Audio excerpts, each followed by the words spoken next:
ბრძანებისთვის საკრებულო ერთ-ერთი მთავარი ადგილად იქცა ბოლო პერიოდის განმავლობაში თქვენი ოპონენტები, ანუ საკრებულოში მყოფი უმრავლესობა აცხადებს, რომ არის ზეწოლამაძე და გადაბირების აქტიურად პროცესი მიმდინარეობს. თუ შეგიძლიათ რომ გითხრათ რეალურად რა ხდება საკრებულოში, იმიტომ რომ საპარლამენტო უმრავლესობის ერთ-ერთმა წევრმა განაცხადა, რომ ლიდერისგან, ქართული ოცნების კოალიციის ლიდერისგან აკრძალულია მსგავსი მცდელობები გადმობირების, ანუ არ არის ამაზე საუბარი. რეალურად ხდება თუ არა გადმობირება და მიდის თუ არა კონსულტაციები ნაციონალური მოძრაობის წევრთან? გადმოგვიერებას და ზეწოლას რა გითხრათ, მაგრამ კონსულტაციები მიდის. რა თემებზე კონკრეტულად? თემა რა კონსულტაცია მიდის იმაზე, რომ რაც შეიძლება ჩვენი მიზანია, რომ რაც შეიძლება მალე შეიქმნას უმრავლესობა თბილისის საკრებულოში ქართული ოცნების სახით. ზეწოლა როგორც ეგეთი, ხა მოგეხსენებათ, რომ ხა ენას ზვალი არა აქვს, ზუსტად მაღაზია ნათქვამი რა და რასაც უნდათ იმას ამბობენ ამ ზეწოლასთან დაკავშირებით. მე არ მინახავს ფაქტი, რომ რომელიმე აკითხვაზე ან რომელიმე ესეთი მოწმის სახით იყო ძირითადად კი ყველა საკრებულოს ყველა წევრი მოწმის სახით იყო რამოდენიმეჯერ დაკითხვაზე მისული და ფაქტს ვერ დაასახელებს, რომ ვინმეზე განეხორციელებინა ზეწოლა. ხლა იმ დარღვევებზე რა დარღვევების უგულავამ ჩაიდინა და რაც მისი ხელით გაკეთდა, ხა ესენი მოწვის სტატუსით მიდიან, იკითხებიან და მე მგონი ყველა ხართ მოსწრე მაგისი, რომ ყოველგვარი პრობლემის გარეშე უკან უშვებენ, ხო? ხო შეკითხვები ექნება გამოძიებას 9 წლიან უკანონობასთან დაკავშირებით, ეხლა მაგაზე ორი აზრი არ არსებობს. მით უმეტეს რომ ჩვენ ყოფას რო თავი დავანებოთ და ჩვენ რავს გძნობთ თბილისი გამოკეთდა უკეთესია ცხოვრება წინა პერიოდთან შედარებით თუ არ არის უკეთესი, და გუგულავას კარგ მერობაზე რო ვილაპარაკოთ, ხო? აგერ მე მაქვს ამოღებული ტრანსნაციონალური კომპანია არის, ესეთი კანადური კომპანია არის, მერსერი, რომლის გამოკვლევებითაც 213 ადგილზე ვარ ჩვენ სოფლიოში 221 ქალაქს შორის. წარმოიდგინეთ ცხოვრების დონით. წარმოიდგინეთ თქვენ რომ ევროპაში ბოლო ადგილზე ვართ. ერევანი გვისწრებს. რამდენადაც ესე ჩემთვის სასაცილო არ უნდა იყოს, ერევანი გვისწრებს, იმიტომ კი არა რომ მე ერევანი არ მომწონს, ანა უბრალოდ ჩაკეტილია ეგ ქვეყანა ყველა მხრიდან და ცხოვრების დონე მაინც ჩვენზე უკეთესია. ეხლა რაზე ვილაპარაკოთ საერთოდ.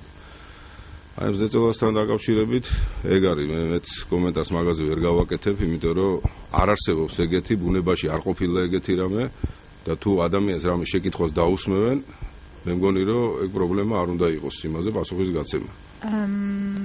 ოპონენტები ფაქტად მოიყვანეს მაგალითად წინა კვირაში თორსტების სხდომის დღეს, კონკრეტულად აი იმ დღეს ორი ნაციონალური მოძრაობის წევრის დაკითხვაზე დაბარება და თუ შეგიძლიათ კონკრეტად კონსულტაციები უშუალოდ თქვათ სამუშაო პროცესთან დაკავშირებით არის თუ კიდევ რაიმე სხვა თემებზე? კონსულტაციები ახლა ჩვენ მუდმივად აგვაქვს, ახლა მე პირდაპირ გეტყვით, რომ არც მალავ და ხშირად ვიძახებ, მაგას რომ ჩემი ძალიან ბევრი ნაცნობი და მეგობარია საკრებულოს ნაციონალური მოძრაობის ფრაქციის წევრი. რომ ახლა ეს ქალაქი პატარაა და ყველას ვიცნობთ მეტნაკლებად, ხო? ჩემი თაობის და ცოტა ჩემზე დაბალი ასაკის ვინც არის, მაგ ახლა ურთიერთობა და იმას ვერ გადავშლით. და იმ ადამიანს ბუნებრივია უჩნდება სურვილი, რომ მეც მიჩნდება სურვილი, რომ მათავ ისაუბრო რაღაც სამომავლო გეგმებზე. აუცი ამაში რა არის დასაკვირი, მე ჩემს არ მოუდგენელია და ხა ვინ დაასახელებს იმას, რომ რაღაც გარკვეული ან როგორ უნდა მოვახდინო მე ზეწოლა დაუშვათ რომელიმე მით უმეტეს ვიძახი რომ ჩემი მეგობრები და ახლობლები. შეთავაზება არის რომ გადმოვიდნენ შეთავაზება არის იმისი რომ უმრავლესობა უნდა შედგეს რომ ეს ქალაქს დაემსგავსოს და ეს არ იყოს აი როგორ იყო აი საკრებულოს მუშაობის სტილი. უგულავა რაღაცას მოიფიქრებდა რაღაც გარკვეულ სქემას. მერე გადმოაბარებდა საკრებულოს დასამტკიცებლად, იქ იყო უმრავლესობა და ეს მორჩილი უმრავლესობა ხელს წევდა, ადასტურებდა ამას და უსმევდა იმას ბეჭედს, რომ ეს უგულავას ყველა კაპრიზი დაკმაყოფილებულიყო. ეხლა ჩვენ გვინდა რომ ეს შეიცვალოს ეს ყველაფერი და გაკეთდეს ქალაქისთვის და არა იმისთვის, რომ დაუშვათ ერთი ადამიანის კაპრიზები ასრულდეს. რა ვიცი ახლა უმრავლესობის წარმომადგენლები საუბრობენ ისევ და ისევ აი ამ ზეწოლებზე და ამბობენ იმასაც, რომ პარასკევობით, როდესაც მათი სხდომა იმართება, სწორედ მაშინ ხდება პროკურატურაში მათი დაბარება. ამავდროულად კოკი იონათამიშვილი ამბობს, რომ ნაციონალურ მოძრაობას ყავს გარანტირებული 28 კაცი და უმრავლესობა არ დაკარგავს საკრებულოში პოზიციას. თქვენ რა სიტყოდით აი ამასთან დაკავშირებით, რამდენი ადამიანი უხეშად რომ ვთქვათ, აი რამდენმა ადამიანმა შეიძლება დატოვოს თქვენი აზრით უმრავლესობა უახლოეს მომავალში? კოკი იონათამიშვილს დაახლოებით 1 კვირის წინ და 10 დღის წინ გარანტირებული 33 ადამიანი ყავდა. ეგეც მახსოვს. და ყოველგვარი ზედმეტი რაღაც საუბრების და ზედმეტი რაღაც მოქმედების გარეშე ეს 5 ადამიანი მათ გამოეცალა და გადმოვიდნენ დაუშვათ დაიკავეს ნორმალური პოზიცია, მე ასე ვიტყვი, ნორმალური რომ აღარ იყვნენ ვიღაცის გავლენის ქვეშ. და პარასკევობით დაბარებას რაც შეეხება, ეს მხოლოდ ორჯერ მოხდა ეგეთი რაღაც და ბოლოს ხდომის დროს სუსტად ბიუროს ხდომა მიდიოდა, როცა ერთ-ერთი დაბარებულს დაუკავშირდნენ იმ საგამოძიებო ორგანოდან და უთხრეს პირდაპირ, რომ ჩვენ გავერკვიეთ იმ საკითხზე, რაც გიბარებდით და აღარ მოხვიდეთო ახლა, რაღაცზე ვილაპარაკოთ ახლა. ეს არის ყველაფერი რა მიყავთ მაგათ პოლიტიზირებას ახდენენ ნებისმიერი საკითხის. მაინტერესებს თქვენ თქვით რომ კონსულტაციები მიმდინარეობს უმრავლესობის წევრებთან და თქვენ გინდათ რომ ამ შემთხვევაში თქვენ მოიპოვოთ უმრავლესობა, რადგან თქვენი გადაწყვეტილებები გავიდეს. მაინტერესებს თქვენ ახლა გათვლას აკეთებთ, ანუ რაოდენობაზე რომ თქვენ შეადგინოთ უმრავლესობა, ანუ რამდენად სამართლიანია, რამდენად კარგი არის თქვენი კუთხით თქვენი რიგების დაკომპლექტება ნაციონალური მოძრაობის წევრებით, ანუ ქართველი ხალხი ვინც ხმამისა ნაციონალურ მოძრაობას ამას ელოდა ამას ითხოვდა თქვენგან? ქართველი ხალხი ჩვენგან ითხოვს სიტუაციის გაუმჯობესებას. ისევე თბილისელები ითხოვენ სიტუაციის გამოსწორებას, რა ანარქიაც არის ქალაქში და რაც არის რამდენი წლის განმავლობაში რაც გააფუჭეს, იმის გამოსწორებას ითხოვს და ჩვენ ახლა წელიწად ნახევარი კიდე ადგილობრივ არჩევნებამდე წინ არის.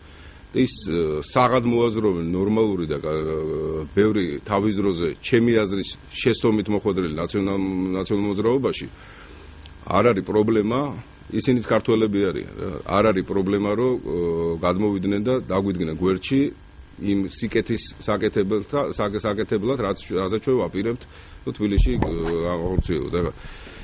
მე არ ვიცი ახლა ამ საკრებულოში და საერთოდ საქართველოში ძალიან ცოტა ხალხი ვცხოვრობთ, ხო? წეღანაც აღნიშნე და ყველას ვიცნობ და უმეტესობა ზოგი ათესავე ვართ და ზოგი მეგობარი ვართ ერთმანეთის და მე ადამიანებთან პრობლემა არ მაქვს და თუ ვინმე შეკითხვა გაუჩნდება იმასთან დაკავშირებით თუ რატო გვაკონსულტაციები და რატო ფიქრობთ რომ გაკეთდეს უმრავლესობა, ქართული ოცნების უმრავლესობა და არა დარჩეს ისევ ის ნაციონალურ მოძრაობის უმრავლესობა თბილისის საკრებულოში, მაგრამ შემიძლია მე დამატებით ნებისმიერ ადამიანს აუხსნე ესა და პასუხი გავცე. ვისთვის არის ეს ყველაფერი საჭირო.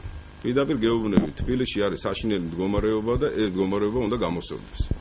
ხაი თქვენ ბრძანეთ რომ ნაციონალურ მოძრაობაში შეცდომით მოხვედრილი ადამიანები გადმოვიდნენ და მაინტერესებს ვისთვის შეცდომით მოხვედრილება იმ ადამიანებს რომლებიც წლების განმავლობაში იყო ნაციონალური მოძრაობის აქტიური მხარდაჭერები, მათი სახეები, იგივე ზურა გაჩიჩილაძე, ნიკო ხაჩიაშვილი, რომლებიც გადმოვიდნენ, ანუ მე მაინტერესებს თქვენგან რამდენად წაადგება თვითონ ქართულ ოცნებას ასეთი მერყევი ხასიათის ადამიანები, რომლებიც მიისწრაფიან იქით, სადაც გამარჯვებული გუნდი და კოალიცია არის. რა ღირებულებების ირგვლივ იკრიბება და რა ღირებულებების ირგვლივ ცდილობთ ახალი უმრავლესობის შექმნას? მე ამაზე გაგეცით უკვე პასუხი და კიდე გაგცემთ იმაზე იგივე თქვენ შეკითხვაზე პასუხს, რომ ეს არის ჩვენთვის პირველ რიგში მნიშვნელოვანი ის არის, რომ ქართულმა ოცნებამ შეძლოს იმ განაპირების შესრულება, რაც მისცა ქართულ ხალხს და თუნდაც თბილისელებს.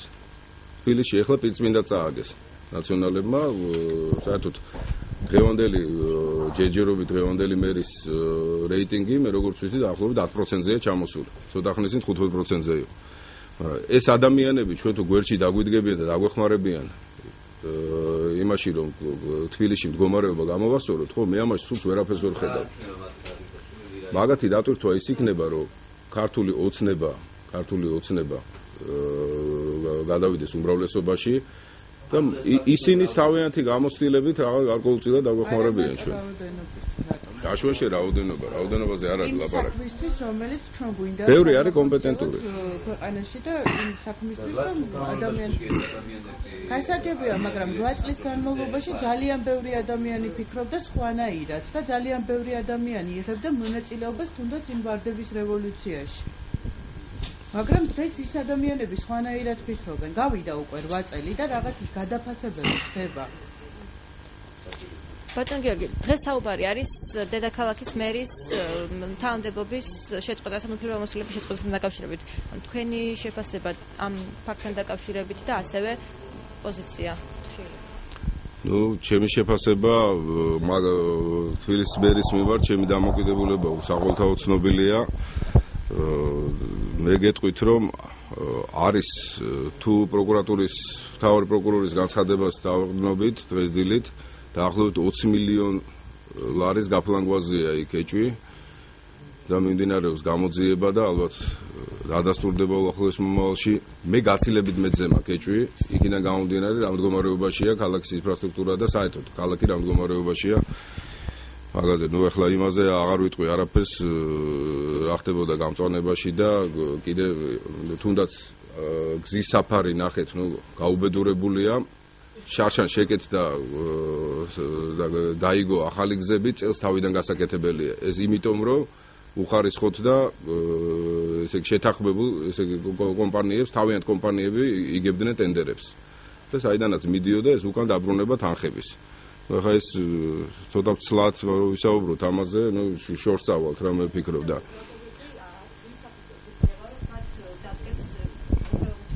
რა თქმა უნდა, ადამიანი როცა კრიმინალურ განაშაულს ჩაიდნეს და ახლა როცა ხალხს ფულს მოპარავს და გააქანებს თავის ჯიბეში, პირდაპირ ვთქვათ, ხო? იმას პასუხი უნდა მოეთხოვოს. თქვენ როგორ ფიქრობთ? არა, იმის საკითხი არა, პირველი ვიცე-მერი შეასრულებს მის ფუნქციას.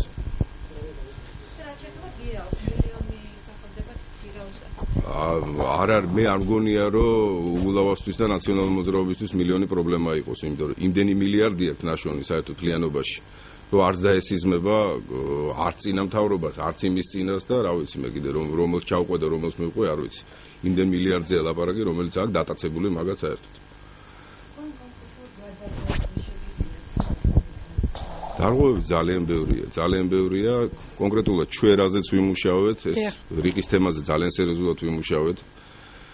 ასევე დასუფთავების სამსახურზე ვიმუშავეთ და იქ აღმოაჩინეთ საკმაოდ ბევრი დარღვევები, აღარ ვიტყვი იმას, რომ ის 700 ადამიანი იყო გაფორმებული რაღაც გაურკვეველ თანამდებობებზე, რასაც უგულავა დასაქმებას ეძახის. მე არ ვიცი ახლა თქვენ ხარჯზე და ჩემ ხარჯზე დაასაქმა ნაციონალური მოძრაობის კოორდინატორები, როგორ მოგწონთ ეგ ამბავი? რას ნიშნავს დასაქმება? ხარჯზე ვინც იქიყვნენ დასაქმებულები. აი ზუსტად იმ გადავნილი თვითრის ხარჯზე ხდებოდა იმ ადამიანების ანაზღაურების მიცემა, რასაც ჩვენ ამ წლების განმავლობაში ვიხდით და რაზეც ყოველთვის აკეთებდა ოპოზიცია აქცენტს, რომ ეს ესე არ უნდა ხდებოდეს და ეს არ იყოს სამართლებრივი გადაწყვეტილება. 700 ადამიანზე არის დაახლოებით საუბარი, მხოლოდ დასუფთავებაში და მერიაში კიდევ არის სხვა სამსახურები, სადაც ანალოგიური ვითარება არის და შემდგომში ალბათ დამცავი ორგანოები მიხედავენ. სინათლის ქალაქში არის მაგალითად დაახლოებით 100 კაცი გაფორმებული ხისჭრელად. რავი, ცოტა კურიოზული მომენტია, ეხლა გარე განათების სამსახურს როგორც ადრე ერქვა, ნატურის შესვლას ხის მოჭრა რა თუნდა, არ ვიცი, ვერ ხვდები. ეგეც გასარკვევია და საკმაოდ მაღალანაზღაურებადი არიან, დაახლოებით 1000 ლარს იღებენ თვეში ხელფასს. და იმაზე აღარ ვლაპარაკობ, რომ ამ მუნიციპალურ საწარმოებში ეს შეიქმნა რაღაც გაურკვეველი ტიპის სამართალყოლო საბჭოები, რის ხარჯზე შეიქმნა. სულ ყველა არის დოტაციაზე ეს გარდა იმისი დამგზალავი ის რო არის ჰერმესის გარდა ჰერმესისა. სულ ყველა საწარმოო ეს სამი საწარმო არის დოტაციაზე. დასუფთავების სამსახური, სინათლის ქალაქიც და ისიც რა ქვია, ყვითელი ავტობუსებიც. და რას ნიშნავს იქ ამდენი მაღალანაზღაურებადი თანამშრომელი სამეთვალყურეო საბჭოში, რომლებიც ვალდებულები არიან, რომ წელიწადში ერთხელ გამოცხადდნენ თურმე და ნუ რასაკეთებენ ისთვის იღებენ 2500 ლარი და 5000 ლარამდე აქვს ხელფასები. რატომ უნდა გადაუხადოთ, აი მოგმართავთ თქვენ, აი მიმართა მოსახლეობას, რატომ უნდა გადაიხადოს მოსახლეობამ ეგ თანხა, იმიტომ რომ დასაქმდეს ის ნაციონალური მოძრაობის ყოფილი ჩინოვნიკები და პარლამენტარები. საკმაოდ ცნობილი გვარები ახლა მე მრავალჯერ გამიკეთებია ამაზე ბრიფინგიც ისიც აი საკმაოდ ცნობილი გვარებია წინა მოწვევის პარლამენტის დეპუტატები, მინისტრები, მათი მოადგილეები, პარლამენტის თავმჯდომარის მეუღლე და ასე შემდეგ.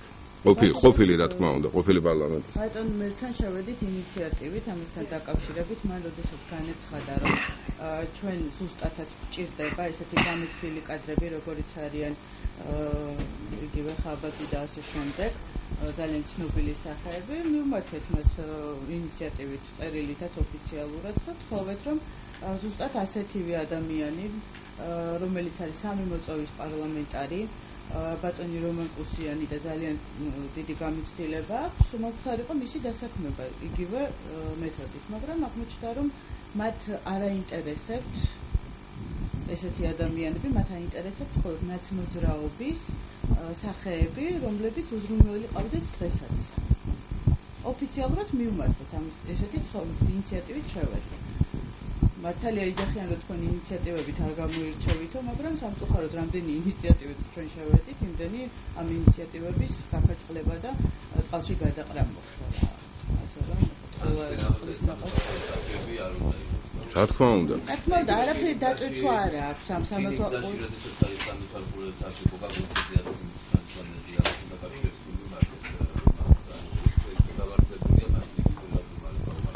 იმ სამსახურებს არ ჭირდებათ. აი მე გეტყვი თქვენ რა მაგას. სამსახურს, რომელსაც სახელმწიფოსგან დაფინანსება ჭირდება, დოტაცია, სუბსიდირება ჭირდება თბილისის ბიუჯეტიდან კონკრეტულად იმ.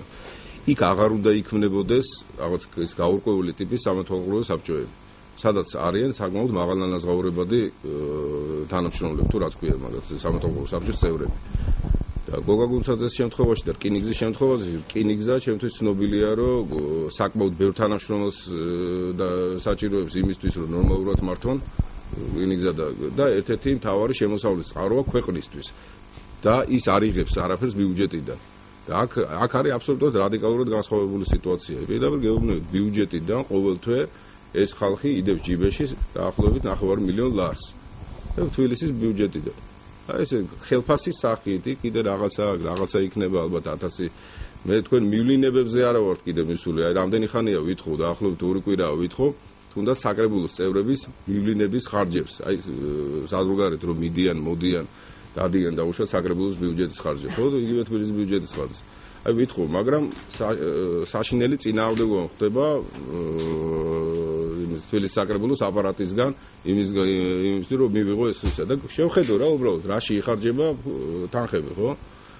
აი ესეთი ისინი ხდება, რომ აბსოლუტურად გაუთვლელი და გაუთვალისწინებელი, უბრალოდ გათვლილი ქონდათ ეს ყველაფერი, რომ თავიანთი ხალხი კარგად უნდა ყოლოდათ. და იქ არ იყო ლაპარაკი, რომ რა მნიშვნელობა აქვს ახლა თქვენ, მე და რიგითი მოქალაქე კარგად იქნება თუ არ იქნება ნაციონალური მოძრაობის იმისთვის, რა ქვია, ხელმძღვანელობისთვის. თავრე თავიანთი თანამშრომლები ყავდეთ კარგად და თავიანთი პარტიის აქტივი და ისინი ემსახურონ მათ როგორც მათ ჭირდებათ, ხო? და აი ეს ფაქტები ეს ყველაფერი არის ძალიან შემაშფოთებელია ახლა მე პირდაპირ ვიტყვი რა რომ ახლა არ უნდა იყოს რუსუდან კერვალიშვილი პირდაპირ ვიტყვი რა ახლა ნუ ხალხზე გადაცემა იყო და ახლობით 1 წლის წინ თუ წელიწადნახევრის მე ვარ მილიონერიო და ახლა ყვითელ ავტობუსებში ხო არ გენდერული ბალანსის და რაღაც მაგის მაგვარი მაგტიპის იმედი არ უნდა იყოს დაკავებული და არ უნდა იღებდეს კიდევ 2500 ლარს ხელფას თბილისელების ხარჯზე. როდესაც უამრავი ადამიანი მოდის, მართლა შიმშილობენ ადამიანები და მოდიან და სოციალურ დახმარებას ითხოვენ და ძალიან დიდი პრობლემებია ამასთან დაკავშირებით. და ამასობაში ბიუჯეტში დებენ ისეთ თანხებს, როგორც არის მაგალითად საღამოს გამხები ძიძები, რაღაცა ღია მოედნებზე და ასე შემდეგ. ძალიან კურიოზულ ფაქტებთან გვაქვს ეგ საკმაოდ შემაშფოთებელი თემაა ეგეც, რომ 3 მილიონი ლარი ცვლილება შევიდა 2013 წლის თბილისის ბიუჯეტში და 400 მოედანი, ღია მოედანი გამოიყო თბილისის მასშტაბით, სადაც 400 ადამიანი იმ უბნის მცხოვრები ჩამოიყვანს ბავშვებს 6-დან 10 წლამდე, იმათ ათამაშებს დაახლოებით 1 საათის განმავლობაში, მხოლოდ ერთხელ რა, საღამოს 1 საათნახევრის განმავლობაში მაქსიმუმ ამ ბავშვებს ათამაშებს და მაგაში მიიღებს ხელფას 600 ლარს თვეში. ეხლა ეგ არის ერთ-ერთი სქემა კიდე კოორდინატორების დასაქმების. რა ვიცი ეხლა თქვენ როგორ შეიძლება ეხლა ამაზე სხვანაირად იფიქრო, იმიტომ რომ რას ნიშნავს ეხლა ღია მოედანზე ჩამოიყვანა 6 წლის ბავშვი და იმის რა უნდა გავუკეთო, რა უნდა როგორ უნდა ეთამაშო, რა უნდა გააკეთოს ეხლა, როცა არანაირ სერტიფიკატს არ თხოვენ, არაფერს არ თხოვენ. არც კითხულობენ ეს ადამიანი ვინ არის და რო შევიტანეთ, რო მოვითხოვენ მე რომ რა სახით არჩევთ ამ ადამიანებს, აი რაღაც ან კონკურსის პირობები არსებობს, რაღაც არსებობს, ხო? ნუ გასაუბრება მაინც ხომ უნდა იყოს ადამიანთან, რომ იგრე გიჟია და არანორმალურია, ვისაც ნიშნავს, კაცო და 6 წლის ბავშვი როგორ უნდა ვამდეთ?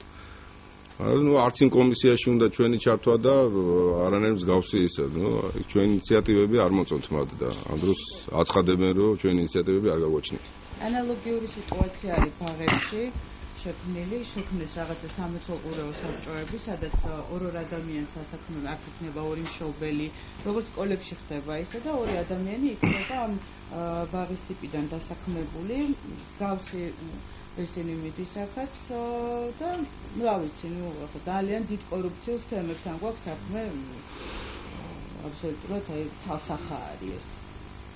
კიდე ერთი ფაქტი მინდა აღვნიშნო, ვინმეს თუ ახსოვს, რომ მერს ჰქონდეს მოქალაქეთა მიღების საათი.